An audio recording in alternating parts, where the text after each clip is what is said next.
ତ ଭାଇମାନେ ମୋତେ ବହୁତ ଲୋକ ପଚାରନ୍ତି ଭାଇ ଲାଇଫ୍ କେମିତି ଚାଲିଛି। ମୁଁ କହିଛି ମୋର ଲାଇଫ୍ ପୁରା ୟୁଟ୍ୟୁବ୍ ଆଡ଼୍ ଭଳିଆ ଚାଲିଛି।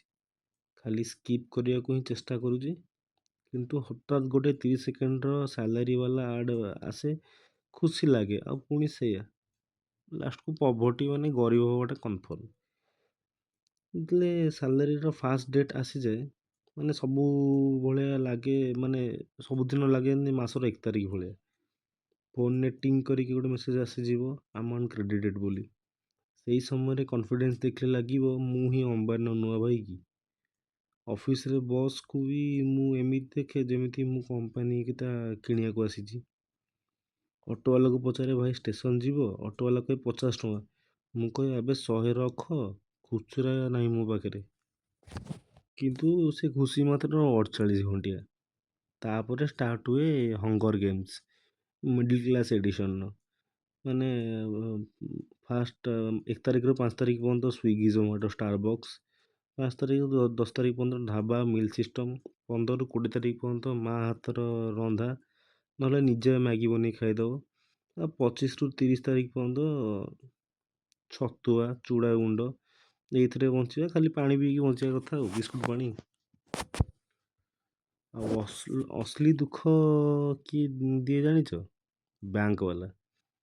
ସବୁ ଲୋକ ଗାର୍ଲଫ୍ରେଣ୍ଡର ମେସେଜକୁ ୱେଟ୍ କରନ୍ତି, ମୁଁ ବ୍ୟାଙ୍କ ବାଲାନ୍ସ ମେସେଜକୁ ଡରିକି ଥାଏ। ରାତି 12ଟାରେ ମେସେଜ ଆସେ your account has been debited for Netflix. ମୋତେ ଲାଗେ ନେଟଫ୍ଲିକ୍ସ ବାଲା ନୂଆ ମୁଭି ଛାଡ଼ି ମୋର କିଡ଼ନୀ ନେବା ପାଇଁ ଆସିଛି। ଆରେ ଭାଇ, ନେଟଫ୍ଲିକ୍ସ ଦେଖିବା ପାଇଁ ମୁଡ୍ ଥିବା ଦରକାର, ଆଉ ମୁଡ୍ ପାଇଁ ଖାଇବା ଥିବା ଦରକାର, ଖାଇବା ପାଇଁ ପଇସା ଥିବା ଦରକାର। ପଇସା ତ ତୁ ନେଇଗଲୁ, ଆଉ ମୁଁ ବଞ୍ଚିବି କ'ଣ, ଦେଖିବି କ'ଣ କେଉଁ ଫିଲ୍ମ?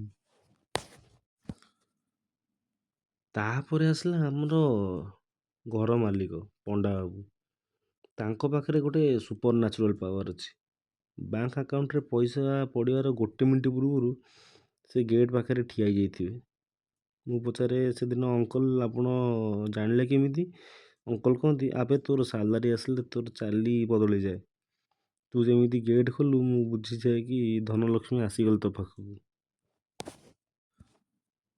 ଲୋକ କହନ୍ତି ସେଭିଙ୍ଗସ୍ କର, ଫ୍ୟୁଚରରେ କାମ ଆସିବ।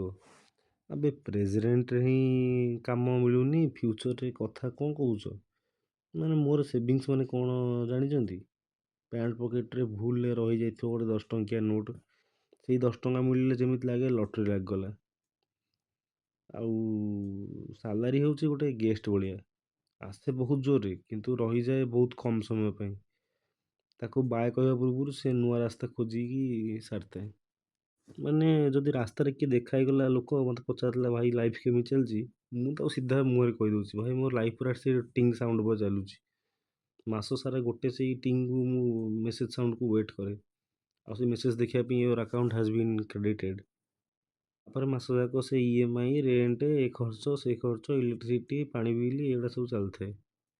ବ୍ୟାଙ୍କ ବାଲା ବି ଏମିତି ବିହେଭ୍ କରନ୍ତି ସେଟା ସାଲାରୀ ନୁହେଁ, ସେଟା ମନ୍ଦିରର ପ୍ରସାଦ। ଏଥିରୁ ଟିକେ କାଟିଦେବେ, ସେଥିରୁ ଟିକେ କାଟିଦେବେ, ସବୁ ଟିକେ କାଟି କାଟି କାଟି କାଟି ମୁଁ ମୋ ପାଖକୁ ଆସିଲା ବେଳକୁ କିଛି ନଥିବ।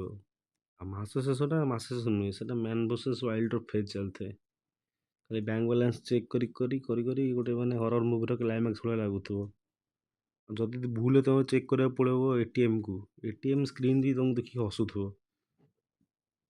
ମାନେ ସେ ସ୍ଲିପ୍ ଦେଖିଲେ ଲାଗୁଥିବ ଏମିତି ଡେଥ୍ ସାର୍ଟିଫିକେଟ୍ ବାହାରି ପଡ଼ିଲା ବ୍ୟାଙ୍କରୁ। ଲାଷ୍ଟକୁ ଖାଲି ଏତିକି କହିବି, ସାଲାରୀ ଗୋଟେ ହେଉଛି ଗାର୍ଲଫ୍ରେଣ୍ଡ। ଫାଷ୍ଟ ଡେରେ ସବୁ ତୋର, କିନ୍ତୁ ମାସେ ସାରା ଖାଲି ଡିମାଣ୍ଡ ଆଉ ଖର୍ଚ୍ଚ। ଆଉ ମାସ ଶେଷ ହୋଇଗଲେ ଭାଇ ମୁଁ ସିଙ୍ଗଲ୍ ଥିଲେ ଭଲ ହେଇଥାନ୍ତା। ଧନ୍ୟବାଦ। ଭିଡ଼ିଓ କେମିତି ଲାଗିଲା ଜଣେଇବ, ଆଉ ଲାଇକ୍ ସେୟାର ସବସ୍କ୍ରାଇବ୍ କର। ବେଷ୍ଟ ପାର୍ଟ କ'ଣ ହେଲା ଭିଡ଼ିଓରେ କମେଣ୍ଟରେ ଜଣେଇବ, ଆଉ କେଉଁ ନୂଆ ଟପିକ୍ ଦରକାର କହିବ। ରହିଲି।